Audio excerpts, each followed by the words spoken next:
कानपुर में taxi stand के पास एक लड़की को, जिसकी उम्र लगभग 14 या 15 साल के आसपास रही होगी, उस लड़की को एक पुलिस वाला दिखाई दे जाता है। वो दौड़ते हुए पुलिस वाले के पास जाती है और जाकर अपनी बात बताती है कि साहब, ये जो एक व्यक्ति है ना, ये मेरे साथ रेप करता है, मेरे बलात्कार करता है और कई लोगों से भी ऐसे काम कराता है। तभी एक बुजुर्ग व्यक्ति उस पुलिस वाले के पास आता है और आकर हाथ जोड़ते हुए, रोते हुए, गिड़गिड़ाते हुए कहता है कि साहब, मेरी बेटी ने क्या कहा है मुझे नहीं पता, ये मानसिक रूप से अपना संतुलन खो चुकी है, बहुत ज़्यादा परेशान है, इसका इलाज कराने के लिए मैं कानपुर लेके आया हूँ, हो सके तो इसे माफ़ कर दीजिएगा। वो कहता है कि तुम कौन हो और क्या करते हो? वो बुजुर्ग व्यक्ति कहता है कि साहब, मैं पेशे से प्राइमरी में टीचर हूँ और अपनी बेटी का इलाज कराने के लिए आया हूँ।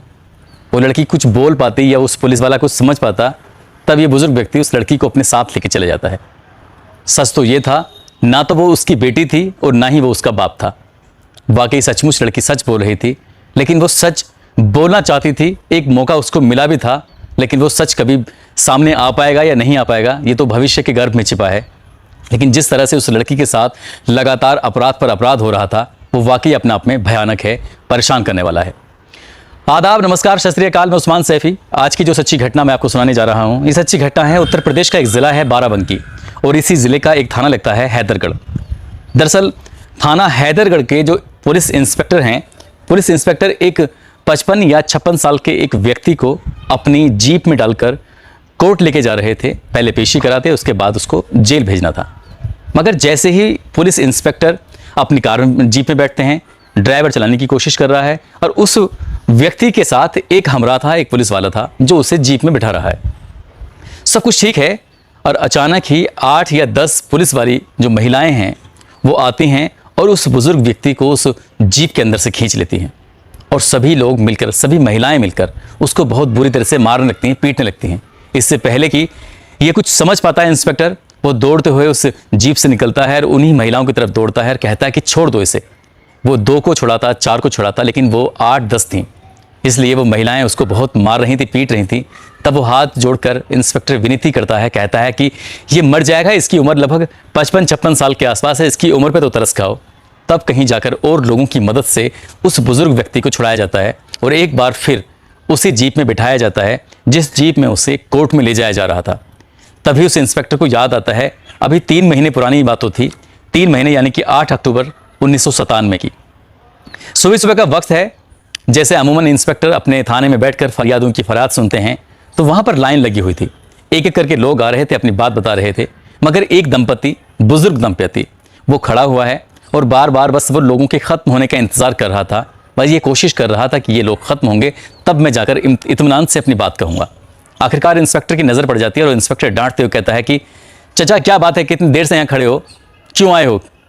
तो चचा कहते हैं कि सर, पहले ये लोग अपनी शिकायत सुना देंगे, उसके बाद मैं आराम से सुनाऊंगा। अच्छी खासी लाइन लगी हुई थी। तभी इंस्पेक्टर ने कहा, अगर आराम से सुनाना है तो जाकर सामने चबूतरे पर बैठ जाओ। इंस्पेक्टर डपटते हुए, डांटते हुए उस बुजुर्ग दंपति को जाकर चबूतरे पर बिठा देता है।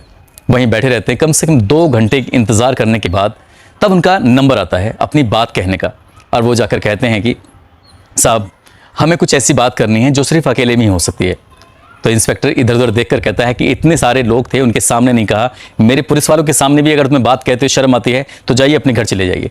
फिर वो कहता है कि साहब, बस एक बार सुन तो लो, आखिर बात क्या है। तो वो इंस्पेक्टर उन्हें धमकाते हुए, डपटते हुए, डांटते हुए कहता है, ठीक है बताइए। जो भी आसपास में पुलिस के हमरा थे, सिपाही थे, कांस्टेबल थे, लेडीज़ हो या पुलिस वाले, सभी को अलग कर दिया। तब वो बुजुर्ग दंपति यानी कि वो व्यक्ति बात बताते बताते रोने लगता है। अभी बात की शुरुआत ही नहीं हुई थी। तभी वो इंस्पेक्टर एक बार फिर डांटता है और डांटते हुए कहता है कि मेरे सामने कोई नाटक करने की ज़रूरत नहीं है, जो बात है वो बात बताइए। तभी वो बुजुर्ग व्यक्ति कहता है कि साहब, मेरी लड़की की उम्र लगभग 14 साल के आसपास है, वो घर से गायब हो चुकी है, घर लौट कर नहीं आई है, बहुत ज़्यादा परेशान हो चुके हैं। तब इंस्पेक्टर एक बार फिर उसी अंदाज में, जो एक पुलिस वालों का तौर तरीका होता है बात करने का, वो कहता है कि तेरी लड़की भाग गई होगी किसी के साथ, जाकर रिश्तेदारी में खोज, या जिस लड़के से उस लड़की का अफेयर है, जिस लड़के के साथ वो घूमती होगी, उससे पता कर, यहाँ पुलिस थाने में तो करने के लिए क्या है, चल भाग यहाँ से।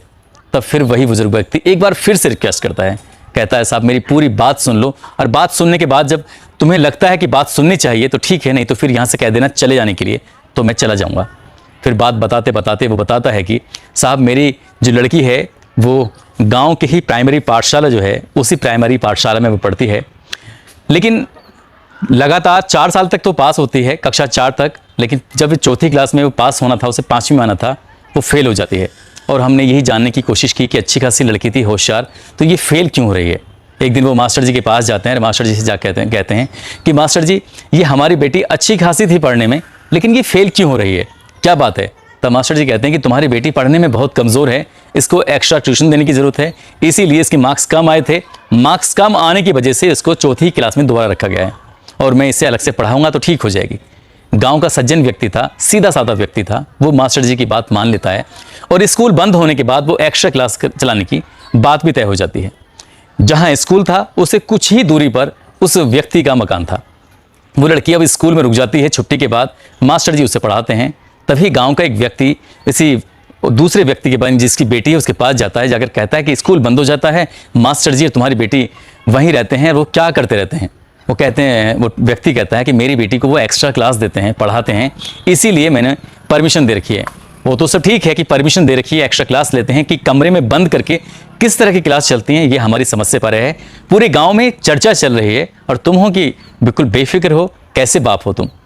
जब ये बात उसके बाप सुनता है तो उसका बाप उस दिन तो कुछ नहीं कह पाता, लेकिन अगले ही दिन का, उसी वक्त का इंतजार करता है। अगला दिन आता है और अगला दिन आने के बाद स्कूल की छुट्टी होती है। इसकी छुट्टी होने के बाद कमरा बंद हो जाता है। लड़की और वो शिक्षक, जिसकी उम्र लगभग 57 साल के आसपास है, शिक्षक का नाम है राम गुलाम, जो कि इस विद्यालय के हेडमास्टर जी हैं। एक और मास्टर जी हैं, वो कभी विद्यालय आते ही नहीं हैं, कभी कभार विद्यालय आते हैं, अटेंडेंस लगाई, सैलरी मिली और वहाँ से चले जाते हैं।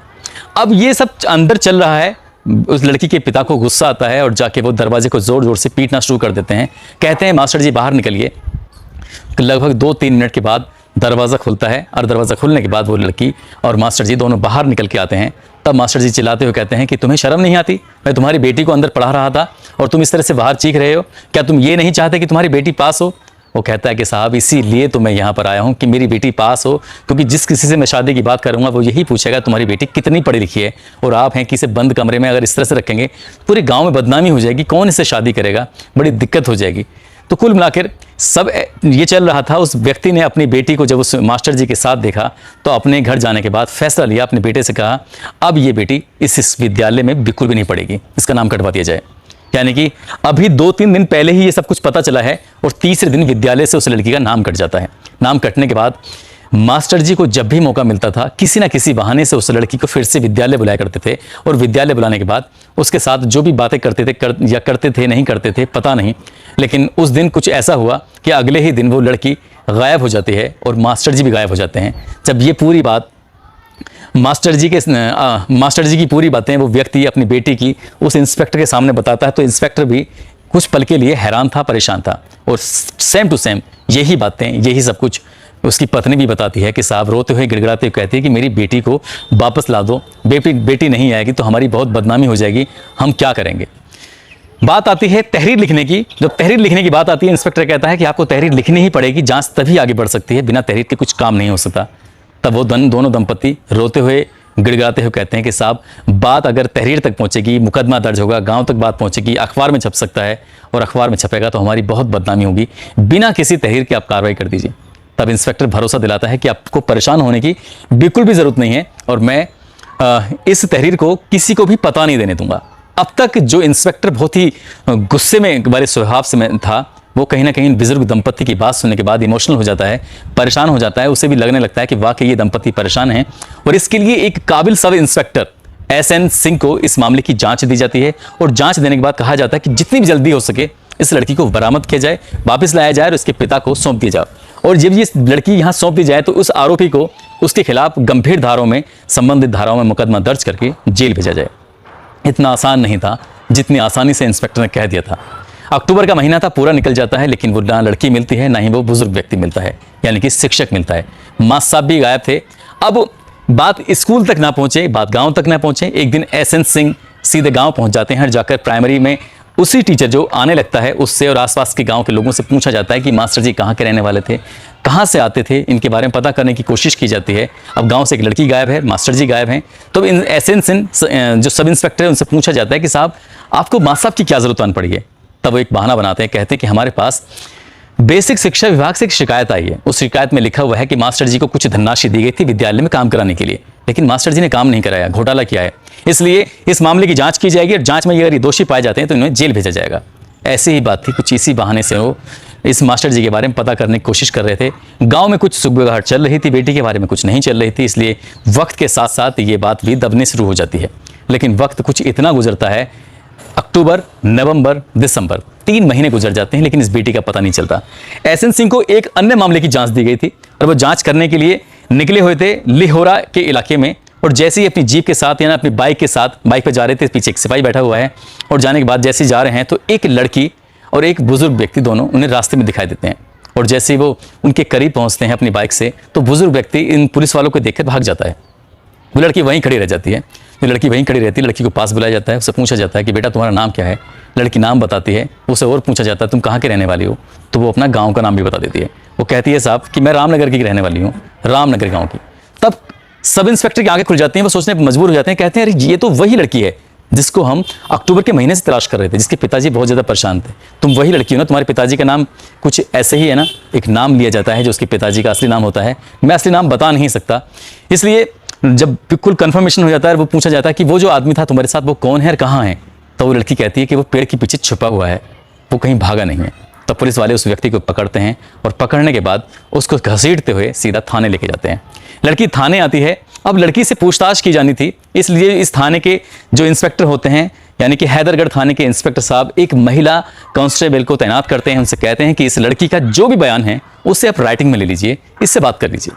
लड़की का बयान लिया जाता है और लड़की जब बयान बताती है तो बताने से पहले ही वो रोने लगती है बहुत बुरी तरह से। रोते रोते कहती है कि मैम, मैं कक्षा 4 तक तो ठीक ठाक पढ़ रही थी, अच्छी खासी होशियार थी, लेकिन अचानक ही मुझे फेल कर दिया गया।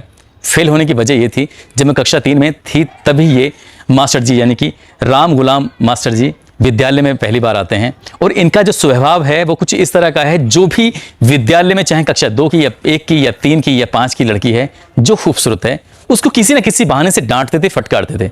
वो लड़की जब डर जाती थी, सहम जाती थी, तब उसे अपने पास बुलाते थे। उसे अपने पास अपनी गोद में बिठाकर उसको गलत सलत नज़रिए से, गलत सलत तरीके से छूते थे, परेशान करते थे।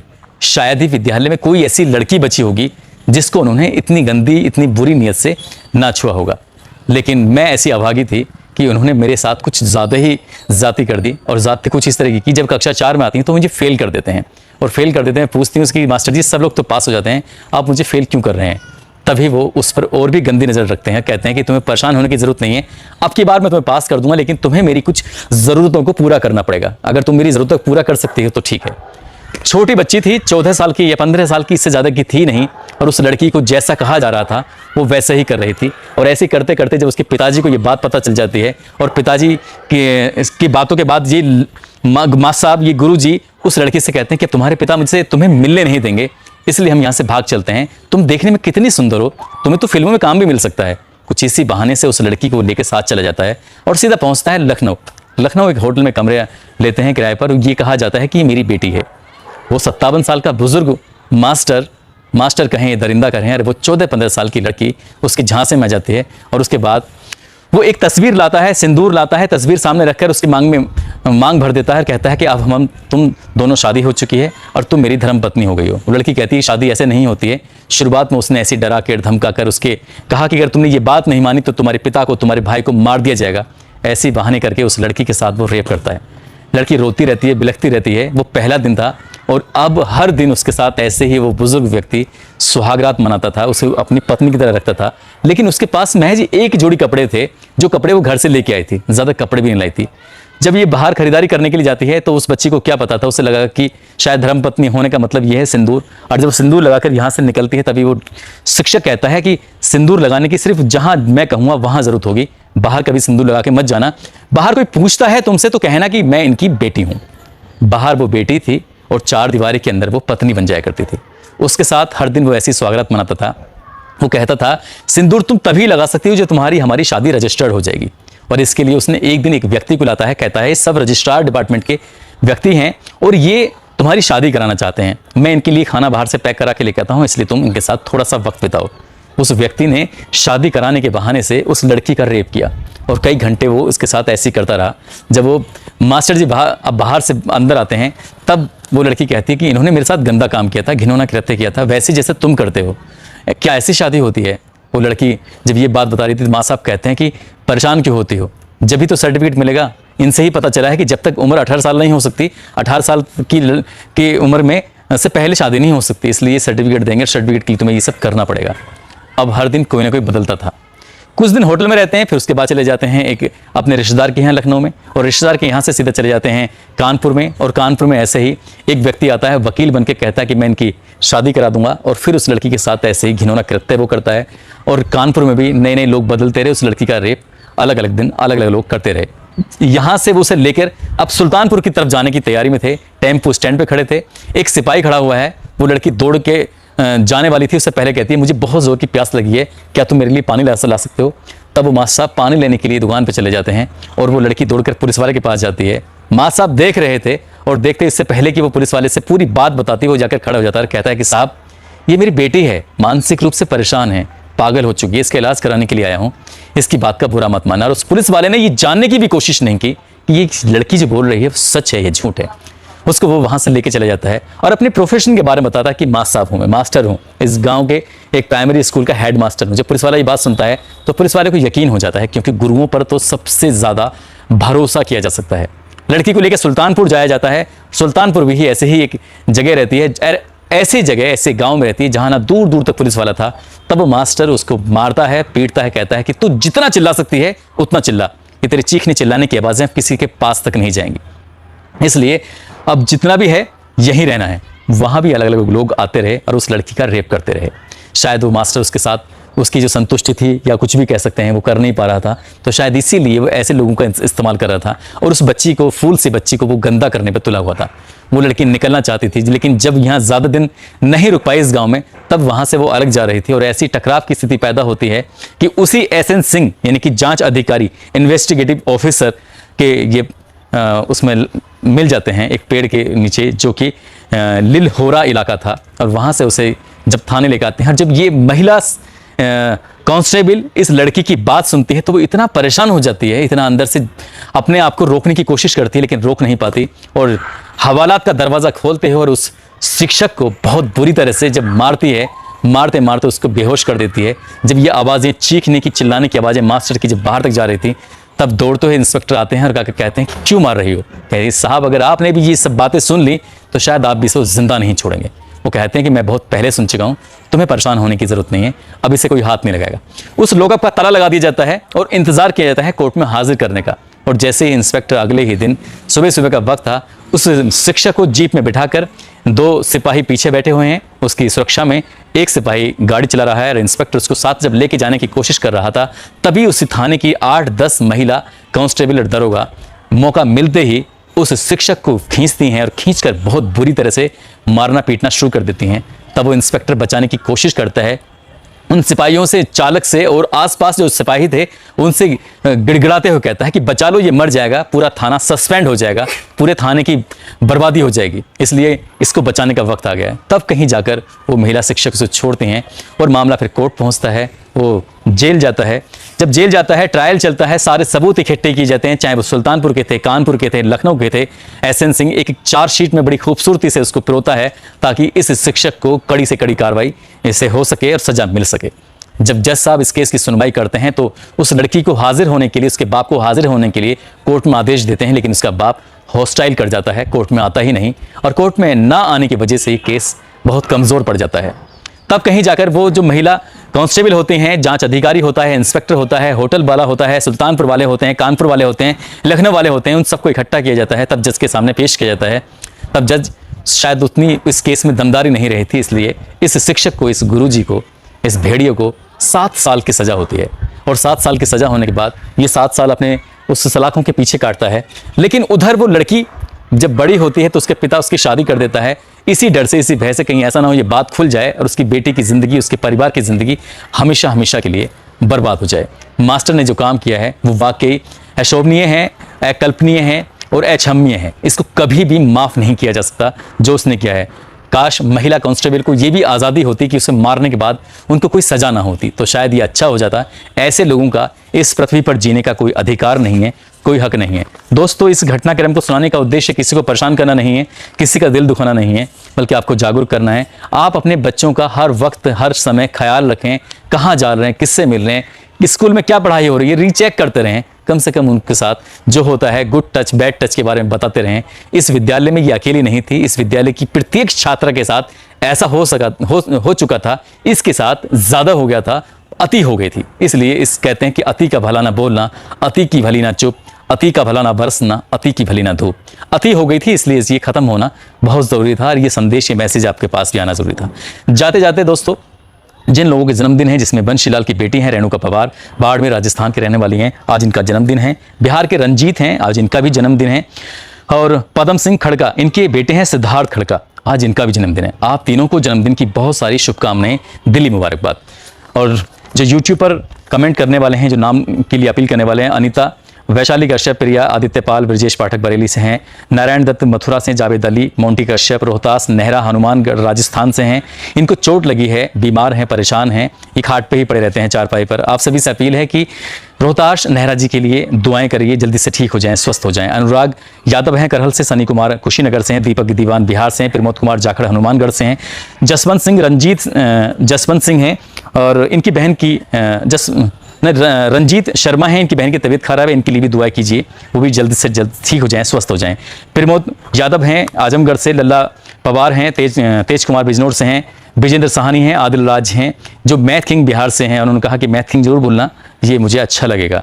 तो और खिलाड़ी अंसारी मुंबई से हैं, अब्दुल अहमद खान हैं, सुहेल अहमद जीनत कामरान जी हैं और सौरभ शर्मा जी हैं, कुशवाहा ब्रांड राजस्थान से, अफजाल लखनऊ से, शाहिद भाई मंसूरी, देवराज प्रजापति है, आनंद ऑपरेटर हैं झारखंड से, सुनीता यादव हैं, सुखवीर यादव हैं और कमलेश पटेल प्रतापगढ़ से हैं, मोहम्मद आलमीन सीतापुर से हैं, अमित रोहित बिल्लू तिवारी एमपी से हैं और फेसबुक पर दीपक बीकानेर से हैं, पुष्पेंद्र पीयूष शर्मा कुमार बिजनौर से, नाइजा खान बहराइच से हैं, राकेश सहारनपुर से, नरेश मुजफ्फरनगर बिहार से, मनोज कुमार मोतिहारी बिहार से हैं, मोहम्मद फिरदौस अंसारी और शाकिर इलाहाबाद से हैं, विजयपाल नेताजी आगरा से हैं, डॉक्टर जमील उस्मानी रामपुर से हैं और राहुल दिल्ली से, शाहिद मुजफ्फरपुर से हैं, इरफान अली अजमेर से हैं, सद्दाम खान बिहार से हैं, अमरनाथ चौधरी मधेपुरा से हैं, रवि रंजन मथुरा से हैं, मोहम्मद हसन, अशरफ अंसारी इलाहाबाद से हैं, शाहिद कुरैशी भरतपुर से, सद्दाम कुरैशी फिरोजाबाद से, राजकुमार आगरा से, शकील सैफी बेतिया से हैं, रंजीत राजपूत ललितपुर से हैं और तुषार भास्कर मुरादाबाद से, सुशांत सिद्धार्थ छपरा बिहार से हैं, राकेश शर्मा, सौजन्या रमन्ना रेड्डी आबू धाबी से हैं और मोहम्मद शाहवेज अमरोहा उत्तर प्रदेश से हैं, हुसैन सैफ सऊदी अरेबिया से हैं। आप सभी का दिल की गहराइयों से शुक्रिया, बहुत बहुत धन्यवाद। आप सब अपना ख्याल रखें, सुरक्षित रहें। जय हिंद, जय भारत।